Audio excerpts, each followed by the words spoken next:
Joining me now is Peter Wertheim, co-CEO of the Executive Council of Australian Jewry. Peter, appreciate your time. Look, Labor's been on the front foot about this today. There was some comments made by Mark Butler to justify the decision, saying, well, other countries voted for the same thing as well. I found this perplexing. How can Labor say, well, other countries voted for the same thing at the UN, so therefore it's all okay, we don't have to justify our decision-making? What do you say to that? One of Israel's great foreign ministers once said that if a motion was put before the UN General Assembly that the earth is flat and that Israel flattened it, it would pass by 157 votes to 10 with 13 abstentions. Obviously, he was saying that tongue-in-cheek, but it shows that Israel faces a United Nations that is made up these days predominantly of dictatorships and semi-dictatorships.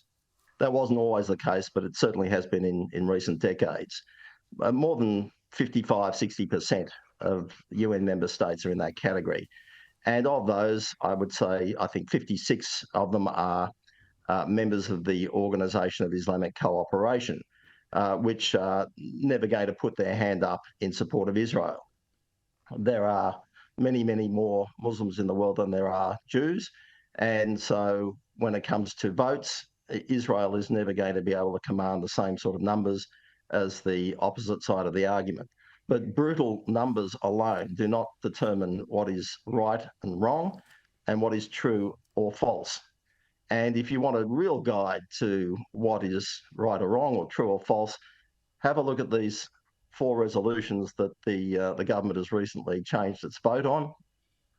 Have a look at how past coalition and Labor governments have voted on them. It's been bipartisan.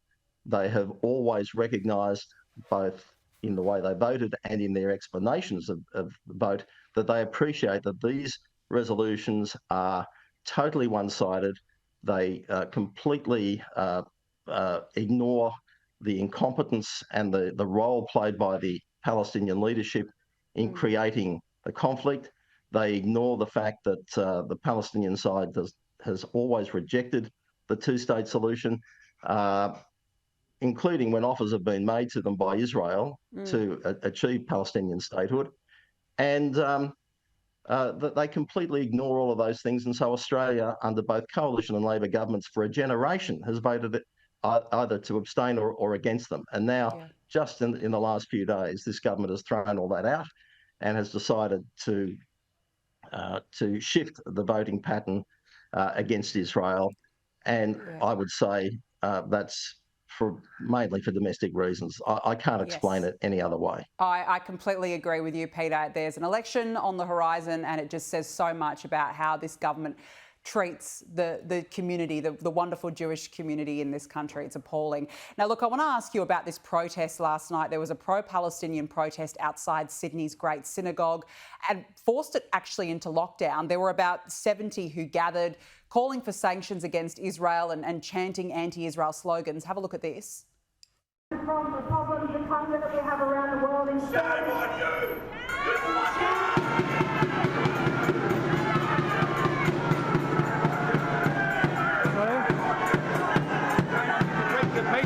Go away. Okay, no, you're going away this way and you're going away.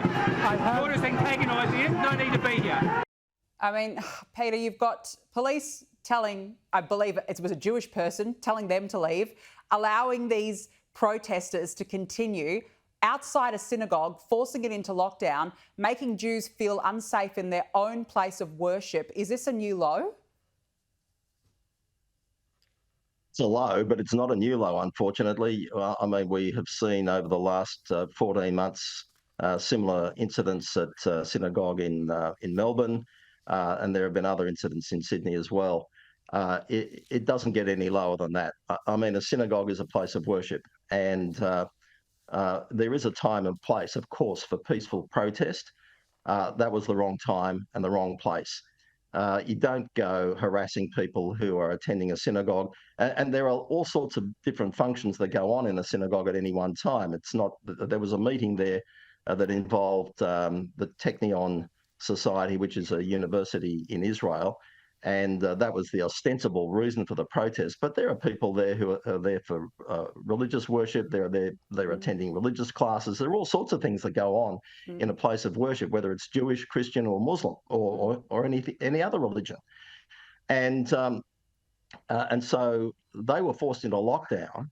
And this is in Australia. I mean, we're not talking about some a dictatorship in overseas. We're talking about free and democratic Australia, where people are supposed to enjoy religious freedom without being put into a situation where then they are placed in fear, placed in lockdown, not free to move around, simply because somebody, a small group of people, wanted to make a political point.